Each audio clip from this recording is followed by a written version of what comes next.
Yo, that episode though was probably the best episode thus far in Dragon Ball Super. Like, no one can say that there was a fault in that episode. Like, the animation was flawless. Like, that was by far the best animation I've seen in any episode, and that's just my opinion. Like, that was beautiful. It was hype, it was a lot of action, a lot of strategy, a lot of thinking of what needs to be done to counteract certain situation. It was pretty damn amazing, and yeah, I'm about to talk about it, so there's going to be some spoilers in this video, so if you want to avoid them, go ahead and leave the video now. But essentially, Hit is one powerful motherfucker. Like, this guy, like, I thought maybe during the part where, you know what, let me just start from the beginning properly. So the episode starts off with Goku finally, you know, adapting to Hit's time leap ability. He's countering it, he's doing everything he can to deal as much damage as possible, you know. And you can even see in that episode Goku's arrogance, the way Goku was supposed to be portrayed in the manga. You can see it in this episode as well, because he's arrogant. He's like, you know what, come at me, like, show me what you got, go full power, do whatever you want to do, I still got this. Like, he has this arrogance to him that was kind of cool in my opinion, and it kind of fit the way he was supposed to be portrayed anyway. So you know, and then we see afterwards Hit is just there with his hands shaking a little bit, and all of a sudden he starts powering up, and I thought to myself, oh boy, here we go, he's powering up, it's about to go down. And he powers up, and essentially he doesn't increase in terms of his speed. His power increased a little bit, but not as much as you would expect. Instead, what this guy does, this guy improves, and I'm talking about he improves his ability on the spot. He does what Saiyans are known to do, to get stronger during the midst of battle, and that was by far the best part of pretty much the episode. The fact that he just like, think about it, this guy has been alive for almost 1,000 years, maybe even more, and up till this point he has never had a need to improve his ability. He's never had a need to train. He's like Frieza, he never had a need to train whatsoever, and all of a sudden he's sitting there like, you know what, let me try this improvement thing, let me just see what this thing is all about.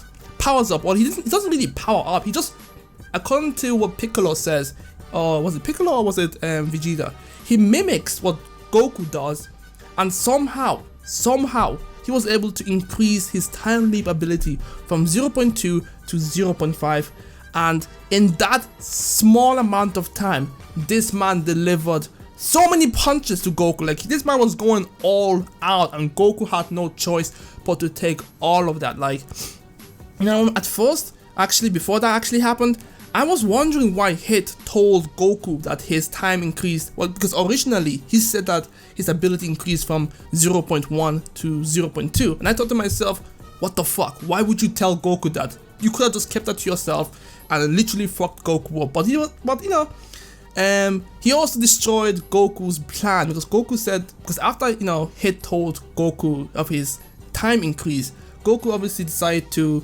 let hit him a little bit just so he can adjust to the new time frame. But that was actually a bluff, and that actually led to Goku getting his ass beaten down to the point where he couldn't barely even get up. That was fucking hype.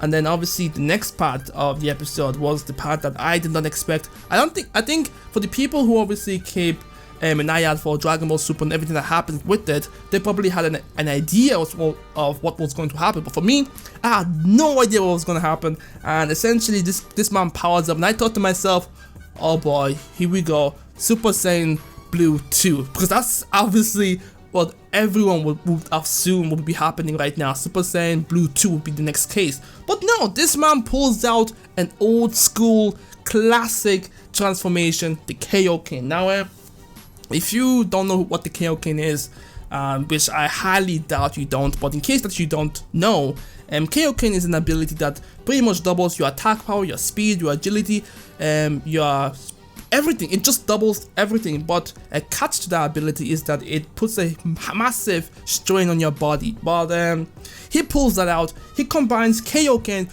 with Super Saiyan Blue, and bro, you know what? I thought it looked kind of weird in my opinion, because I assumed red plus blue would obviously make some sort of purplish color, but it kind of works in a sense, but in my opinion, I kind of wish that the color would merge together, but you know, essentially it doesn't do that.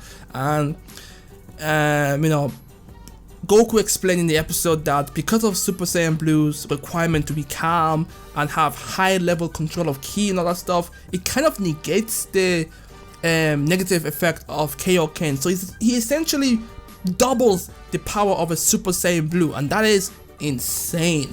And this man delivers a beatdown. Like this man moved so fast that the animators were like, fuck that, we're not even going to try to animate that, we're just gonna leave, we're just gonna pretend he's moving at the speed of light, because this man moved so fucking fast that no one else, like, he moved so fast that not even Hit had time to counteract it. And when Hit tried to use the time leap to try to slow Goku down, Goku was like, nah bro, that shit ain't gonna work on me. Like he still was able to move at enough speed where he's actually faster than a time leap. So that was fucking insane. That was by far the best part of the episode, the way that Goku was delivering this massive beatdown. And you know, near the end of the episode, Goku obviously launched a powerful Kamehameha, and Hit was preparing to anticipate that attack. But there was something at that particular scene that I couldn't get my mind wrapped around on. Like, you'll see Goku, you know, shooting the Kamehameha, and Hit is about to anticipate it, but then Goku says, I got you now, and he somehow moves towards Hit with a punch. Really, he was going to punch Hit, like he moved close enough to, you know, to be able to hit Hit. But the scene changes back to a Kamehameha still being launched. So does he move so fast that his Kamehameha is still in place while he's still trying to punch Hit? But that was insane though. That episode was fucking hype. By far the best episode in my opinion.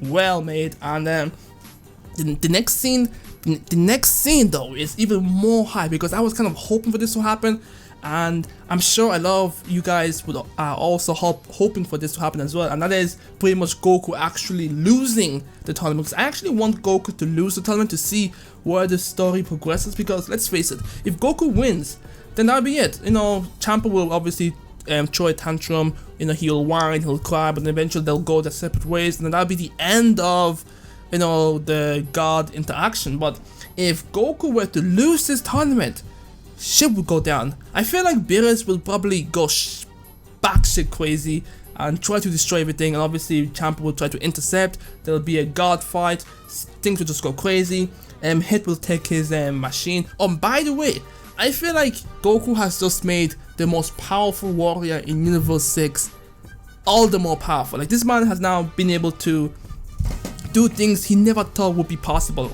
Like, that was crazy. And yeah, near the end of the credit, you'll see pretty much Goku knocked out. I think he was knocked out of his God form, and you know, Hit is still there, just charging up, just getting stronger by the second.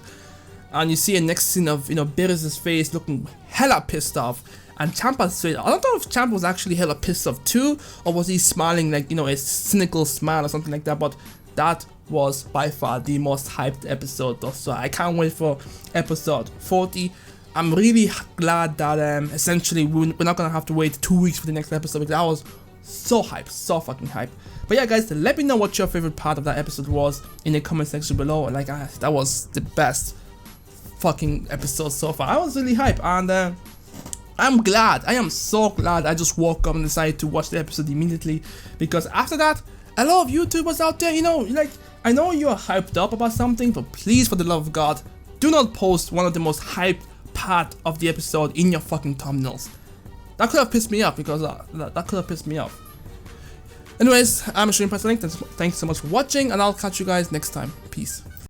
Mirror's Age, but with a little bit of a twist to it. So you know, you get the basic wall running, jumping, sliding, all that stuff, but on top of that, you get this sense of puzzle area where you have to solve which direction you have to go. And on top of that as well, you have the ability to use a laser grappling hook that allows you to